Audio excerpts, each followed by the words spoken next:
welcome to another episode of Literary Gladiators, the show where we discuss and debate literature in all of its forms. If it's written work, it's game. Let's meet the panel. Hi, I'm Nick. Hi, I'm Tara.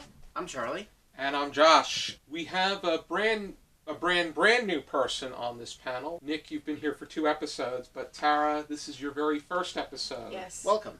Thank you. Welcome. Yay! And Tara and I, we work together, and through our job, Tara has told me that she loves to read, and she is herself a booktuber. Tara's the first person that I've had booktubers, existing booktubers on the channel, but I knew them as booktubers. You have another one, thank you.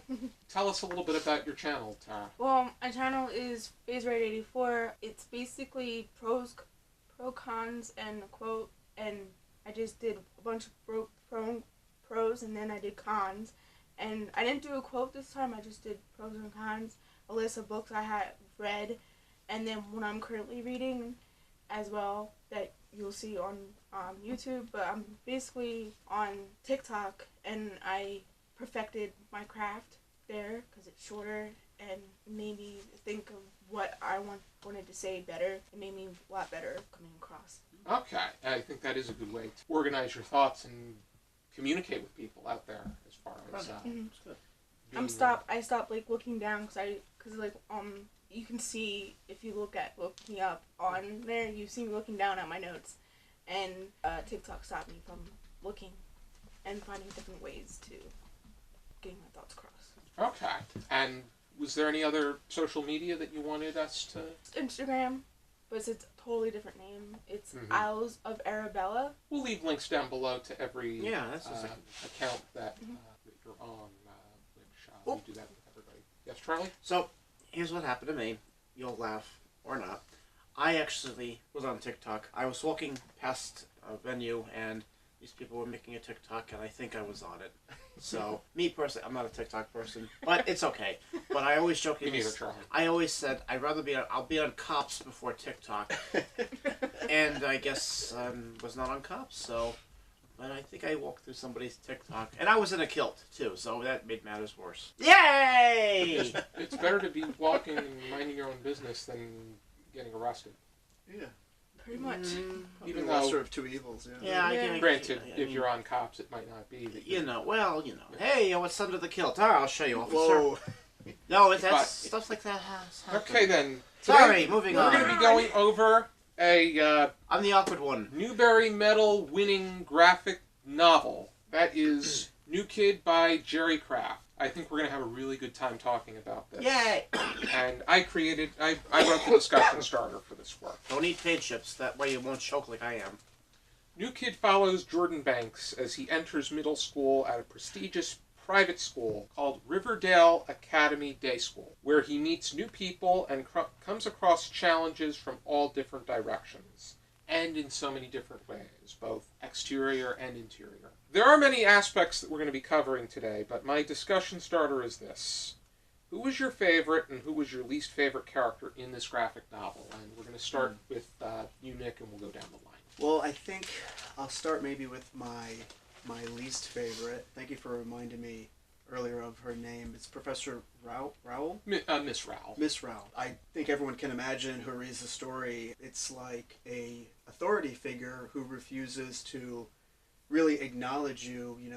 Jordan goes to say, even worse than being called a bad name or nothing at all, being called someone else's name, like how quickly you can feel like you lose like your identity. And she, all through the story, is there to misname everybody. It seems like any people of color, she is like incapable of differentiating who is who.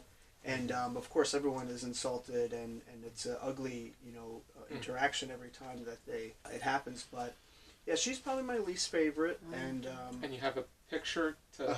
Yeah, so from the scene where Jordan and her are, finally there's a confrontation, where it's somewhat resolved. She found his sketchbook. Yeah, she found his Okay. sketchbook. And inside, is a little, comic about her not knowing anybody's name, any of the children, that are people of color. And so he gets to put her on the spot, and as a reader we get to see her squirm a little bit although you don't get like a really satisfactory apology or anything. I think that's a great example of many of the small scenes that bring together so many different themes. It's really beautiful. So my favorite, I think, is Jordan.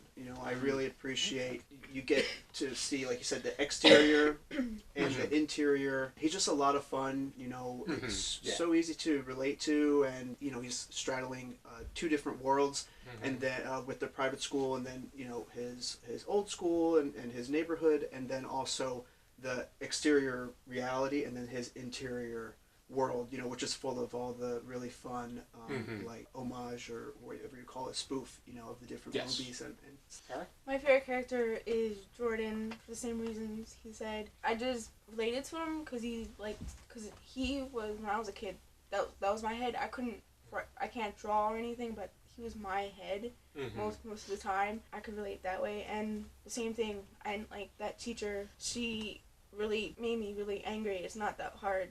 It's not hard to know someone's name, and everyone looks different. No one doesn't look the same. And there's also a scene, another teacher, I think it was the principal, mixing up another teacher with the gym teacher, and they're both a person of color. It's that whole idea, that still sense of interior prejudice that we need to move on from. Charlie? So I'm going to jump on the Jordan train. He's my main man in this.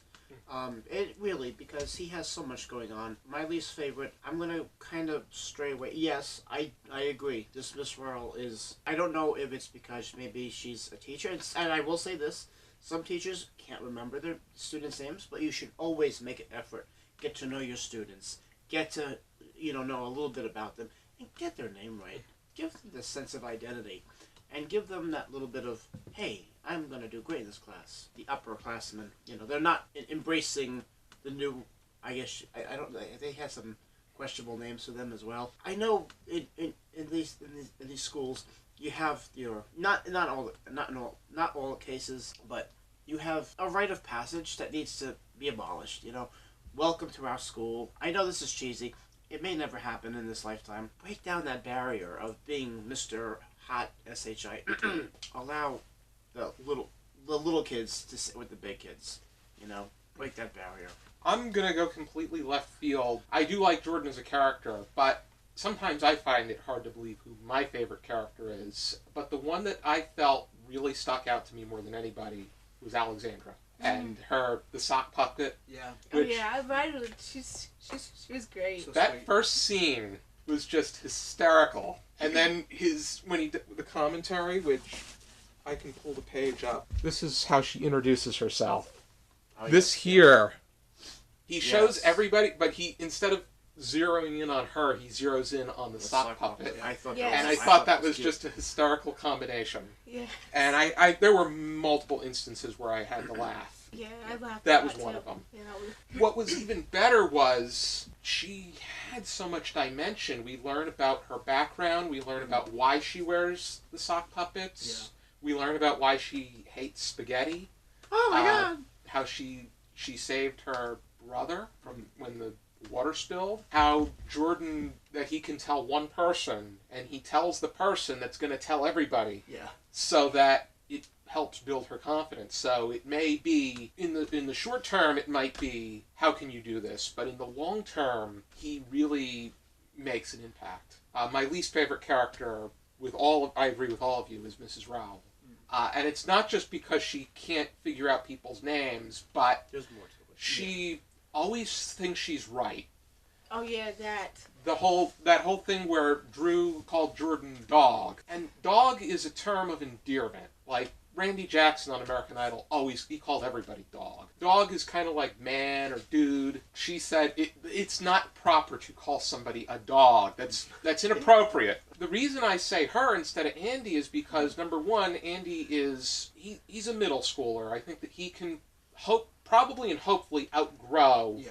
Yes. And I think that he got what he deserved by the end. Jordan, I think, I liked how he kindly signed his yearbook. Yeah.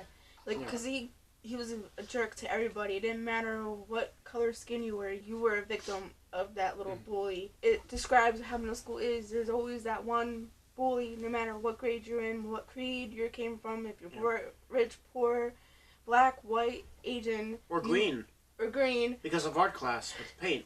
Don't ask how I know. or you got made fun of because from we all know a person like that. It always amazes me how somebody like that will make comments. There will be no laughter or positive feedback, but it doesn't stop them from doing it. And Andy's not being egged on, or they're not rewarding his terrible humor.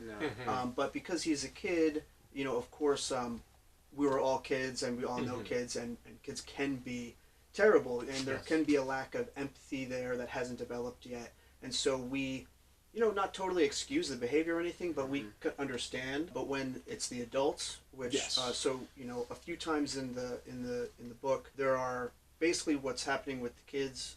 You can see mirrored in what's happening with the adults, like when they use the wrong name for one of the professors, and you're like, wow, you have to think Jordan is looking at that and thinking, okay, so maybe it's always going to be like this. Yeah. But It does, like doesn't you said, give you hope. you want I know. Andy to grow out of it, though. And he's being exposed, to people that maybe can help him understand, someday. And at first he thought it was kind of funny because, like, he laughed a little bit. He's like, he got the wrong name. Like, because, like, the teacher was like, oh, it's going to change you get older. And then yet there's a principal doing the same thing. And a principal. You do it one time, it's one thing. Yeah. But if you keep doing it, Yeah. that shows you don't care. Exactly. Like, I had a teacher that he mispronounced my last name, but the next day he apologized and said, he just wanted to make sure. They guess because they want to make an attempt.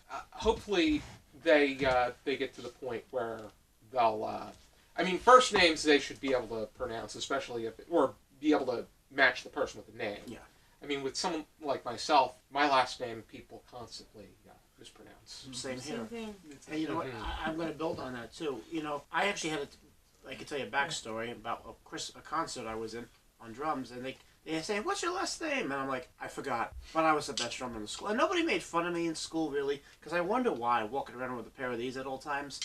But then again, you fall down the stairs. I was also a former substitute teacher in para. And if I mispronounced the student's name, I said, "I'm sorry, tell me what your name is so I can get it." Just make that effort, Make that effort. Again, we give that student a sense of identity and well-being. And it just, when you have a principal misnaming no. Yeah. It's like, okay, wow. There's so many somewhat small injustices, Yes. but there are of all sizes in the book. Like, Right. Jordan wants to go a day of going to school and coming back without there being something there that some kind of like maybe ugly moment, whether it's the names or just comments. Of course, like the financial aid aspect of it comes into it, where it seems like the administration of the school is okay with being like basically an open discussion about who is and isn't enrolled in financial aid. But kids have a way of finding out things like that, and just the insecurities that all the kids are carrying around. So you feel for Jordan, but the other kids too.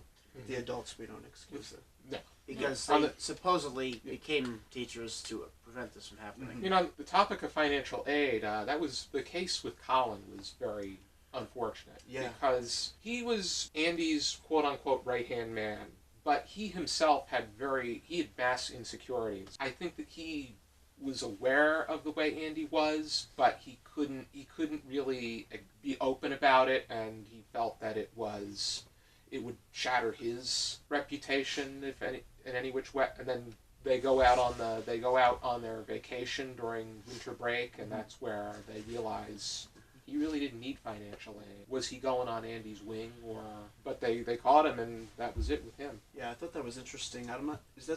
It didn't ring to me as something that could happen, but also I've never been in the situation, so it could very well be. But I thought that was so interesting and sad, So he doesn't come back to school, right? And then is it Andy that becomes the quarterback, or is it No, another Drew student? was the quarterback. Drew was the quarterback. And that was an interesting. I think Andy probably had another prominent role, but when Jordan took that role as an upstander and was able to speak out against the things that Andy did throughout the year, that did knock him off his pedestal. The punishment did affect him. the time that they had the fight and whatnot. There was also the soccer coach, one that served as Jordan's soccer coach, who was always correcting himself when he would make an off-color remark. He was constantly being apologetic about it. I think the good rule of thumb is if when in doubt, just don't say anything at all. Yeah. And then him pushing donuts on the kids. Donuts, like donuts like make you like energy, and I'm like, that's not really good energy. I'll take a And donut. then That one was just and the awkwardness, I'm like, was that racist thing to say? And I'm like, ooh, like if you're asking that question, don't say nothing at all. That's a little indicative of probably how infrequently the teacher maybe is in situations where he would even have to consider, maybe like you get the sense in the private school, it's not the most diverse place. There's only a few students of color in his classes, and so he's like suddenly, maybe not suddenly, but certainly really conscious of what he's saying, because he feels like he has to be, but hopefully takes that everywhere. it is it's a relatively privileged school. Yeah. People like Liam is very well to do. Don't judge me when he takes him to like his house to sleep over, like being rich and everything. And then you find out that the bully was also friends with him when they were younger, and he ended up messing up the house Yes. when he was younger. And you could tell, like, well, he wasn't disciplined either. Right. And that goes back to the other conversation you guys had with the other book about like with the Probably because he doesn't have a home life. Yeah. A lot of kids, and I'm speaking from someone who has been working in the schools for a while. I mean, I was not there every single day, but more often than not, I was always finding myself to talk to somebody, and like they would just open up to me. I mean, I was a kid myself. Like even the kids had to tell me, let's not watch Paw Patrol now. Let's do math. I'm like, yeah, you're funny. This is good stuff. But by the same token, some of these kids don't have a home. They go home and they're immediately in charge because, and I'm going to do role reversal here. Mom is out working 3 jobs and dad is sitting on the couch watching General Hospital, just drinking beers. And then you have this, there's no love in the house, or if you want to call it a house. There's also that sense that both parents are working multiple jobs Yes. because Yes. they're looking to keep a roof over the head and food on the Yes. table. latchkey kids. And again, it's the same thing too. We need to make time for our kids and say, what are you interested in? I want to, even if it's like, let's say I was a father, that'd be a horrible thing, but no, my son decides to play football. I'm like, oh my God, you don't want to do band like me? Okay, well, show me what a quarterback is, because I don't know about football. During Super Bowl, I was eating soup. I would want to learn and say, okay, can you show me how to throw a football? Because all I knew how to throw was a world-class tantrum on the field. Jordan, Yeah, I right. think, was in decent shape. He was with Washington Heights. I don't know, like where. It's in New York City. I know it's New York City, but I I'm don't know not sure the like Bronx. I I have to look think. up the borough. It's over by GW. Brooklyn, maybe. George Washington. Oh, I'll look that up. His mother had a relatively decent job. His father oversaw the community center. He was doing something similar to the mother, but insecurities led him to having a job that oversaw the community center. He was in a fortunate situation where he was able to get in, even though he would have preferred to be in an art school. But his father, he personally wanted to go to art school, but his mother wanted him to go to that school because it's she the wanted. school that she wanted to go to. I could you Yes. could tell by like the drawings that was her. She pushed her things on him where he really wanted art school. Yes, but the father said secretly to him that if he's able to do well here, and he doesn't care for things, or if things don't go so well, he'll get him. He'll help. Get him into the art And school. speaking of the art, like he had art class, and at first he thought it was too, like dumb, not really his cup of tea, and it turned out towards the end that he did learn something from it, and that he did get something from the art class. And there was a mutual admiration between him and his art teacher, Yes. which actually the art teacher was named for somebody in his life, because when he acknowledges, he has the acknowledgments. Yes, Miss Slate. He thanks somebody, Barbara Slate. So I would imagine that she was inspired by a real person in his life that inspired his, because his background is illustration. Yeah, I love that little tidbits when authors put in like their inspiration into a work, and then they put that like. I like that. It definitely has that personal feel, like, you can tell that it's based on his life, and or scenes of his life. The genre, right? Like New Kid in school, we've all read, watched, and seen. You know, it's a pretty common.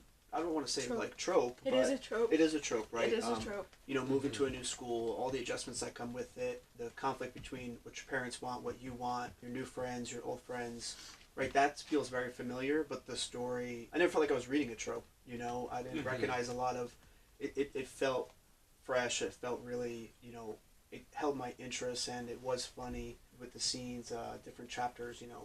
There's he's always kind of mashing it up with different pop culture references, and I thought that was a lot of fun as well. But kind of like a new take, but I mean not for him, for me, you know, to read it. It did a really nice job of making me feel like it was a space for me, and yeah, I really liked it. Yeah, I did too. I think it was excellent. It's a trope that's done really well, because sometimes those tropes are done. It's a slice of life, coming to age trope. Yeah. A literary trope. In general, I've read, but most of them were graphic memoirs. Yeah. This one was, even if there were some slight inspirations, it was not, this is a work of fiction. Yeah. Yes. I really liked the way that he laid everything out and laid out his thought process. I think that the supporting cast of characters was excellent. There were moments where I was just laughing. Yeah, me too. Any hysterical parts that stuck out to you? You know, like when it's revealed about her burn on her arm, and it's like really tiny, and when he actually tells somebody and everyone else knows, and they ask her what the scar looks like, and they're like, oh, what is that? that made me laugh. The thing that made me laugh, it maybe was the Secret Santa thing. I love Santa. The whole thing with Drew and Ashley, it turned out Ashley was the Secret Santa.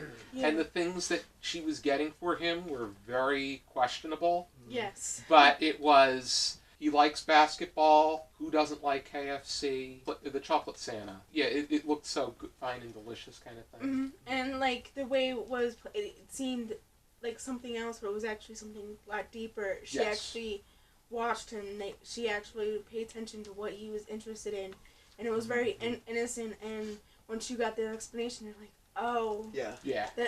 And then I like the full circle, too, with the pie, later, too. Mm-hmm. It's amazing how the students are able to demonstrate that sense of being very thoughtful to one another, whereas you have teachers that can't even figure out the names of students. But Yeah. yet, That happens in we're the led real to world, too. believe that the teachers are supposed to be the voices of reason. And the thing is, too, is like, this goes way back, like, kids are kids. Mm-hmm. They're gonna accept everybody. They might learn from each other, Mm-hmm. and I think it's the outside Yes. growing that's putting everyone apart. But like, really, we're all Learning behaviors. But like, you can, now that we're adults, like, let's talk about it. The adults can unlearn that behavior.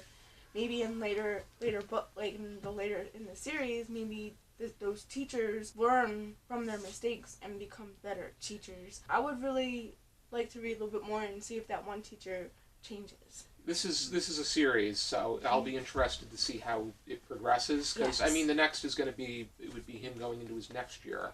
Yeah. Or it would be another. I don't know if I'd have to look up whether or not they did a summer camp. I know that there's multiple in the series. Yes. This I was seen that at the library. Yeah. actually not only did it win Newbery Medal, it also won the Coretta Scott King Award. I don't know. Hooray! That's an award for, on here it's for nonviolent social change. I think it's kind of like Newbery, but it's for works from writers of color about works of color, or about subjects pertaining to people of color. I'll look into, because I'm into that kind of. I'm a fiend for lists, so Yeah. award lists in particular are.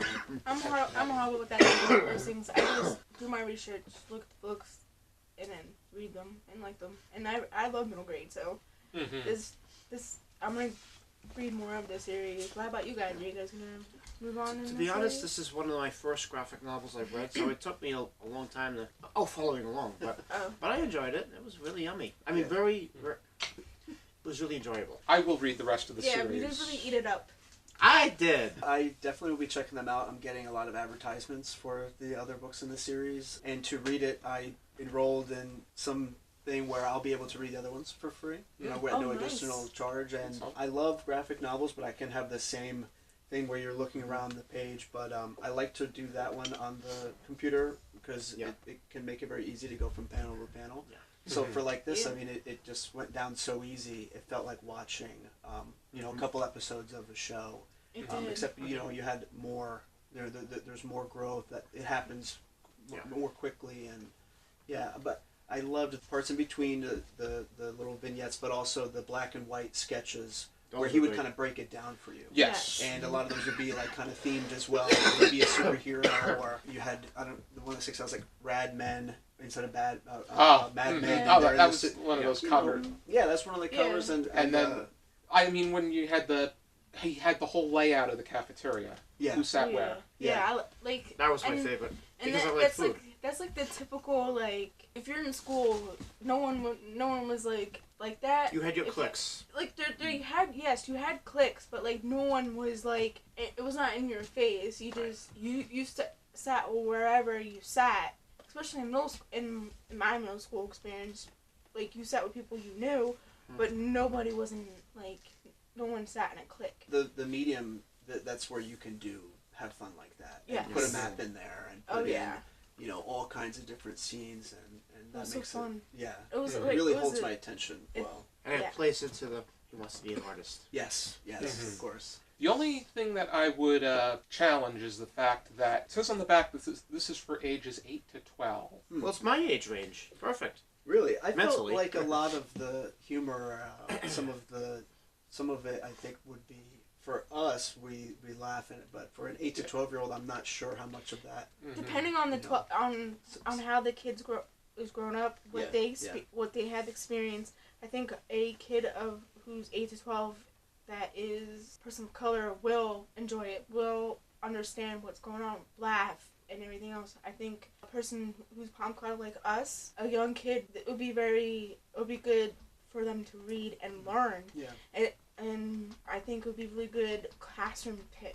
agree. And that way they can discuss these things that are going in the classroom. Yeah. Also, it would be really good pick if you had a good parent, a present parent, that it would be really good conversation starters with a person, a palm-colored person, Yeah. to discuss the things that were discussed in the book. Yeah, And I think anybody, no matter what age range, you will learn something from this book. Yeah. Mhm.